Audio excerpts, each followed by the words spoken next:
नीतीश कुमार के एनडीए में आने के बाद उन तमाम नेताओं से नीतीश कुमार की एक एक करके मुलाकात हो रही है जो नीतीश कुमार से किसी न किसी कारण नाराज होकर दूर चले गए थे। इसी कड़ी में जब आरएलजेडी के राष्ट्रीय अध्यक्ष जो कुछ महीने पहले नीतीश कुमार का साथ छोड़कर एनडीए के साथ चले गए तो उनकी जब मुलाकात नीतीश कुमार से हुई तो पुराना प्रेम छलक आया और दोनों ने एक दूसरे से जिस अपनेपन से बात की उसमें सारे गिले शिकवे दूर हो गए। दरअसल एनडीए में जैसे ही नीतीश कुमार आए और एनडीए के मुख्यमंत्री बने, उनके कई विरोधी एक एक करके उनसे मुलाकात करने पहुंच रहे हैं।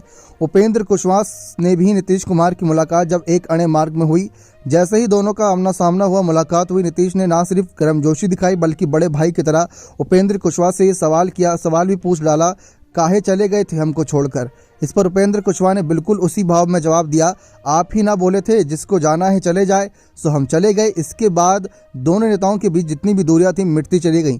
बताया जा रहा है कि नीतीश कुमार और उपेंद्र कुशवाहा के बीच कई तरह की बातें हुई और आने वाले समय में राजनीति को लेकर भी चर्चा कहीं ना कहीं लगातार जारी है। खबर यह भी है कि नीतीश कुमार ने उपेंद्र कुशवाहा के साथ आने का न्योता भी दिया है और उपेंद्र कुशवाहा को साथ काम करने की बात भी कही, लेकिन उपेंद्र कुशवाहा ने प्यार से इस आग्रह को ठुकरा दिया और कहा कि जब एनडीए में ही आ गए हैं सब लोग मिलकर काम करेंगे। वहीं उपेंद्र कुशवाहा से जब नीतीश कुमार से मुलाकात को लेकर सवाल पूछा गया तो उन्होंने कहा कि नीतीश जी मेरे बड़े भाई हैं, उनकी सेहत के साथ साथ उनकी राजनीति को लेकर तब से चिंता बढ़ गई थी जब वो महागठबंधन के साथ चले गए थे। जब वो हम लोगों के साथ आ गए हैं तो चिंता दूर हो गई है। उनके लिए मेरे मन में हमेशा से श्रद्धा रही है।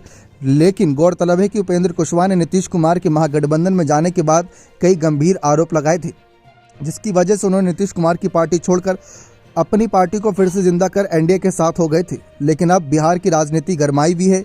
भले ही सारे विपक्षी साथ आ गए हों, लेकिन लालू तेजस्वी से बड़ी दुश्मनी मोल ले ली है। ऐसे में देखना दिलचस्प रहेगा कि सामने एनडीए के खिलाफ महागठबंधन का क्या माहौल रहता है।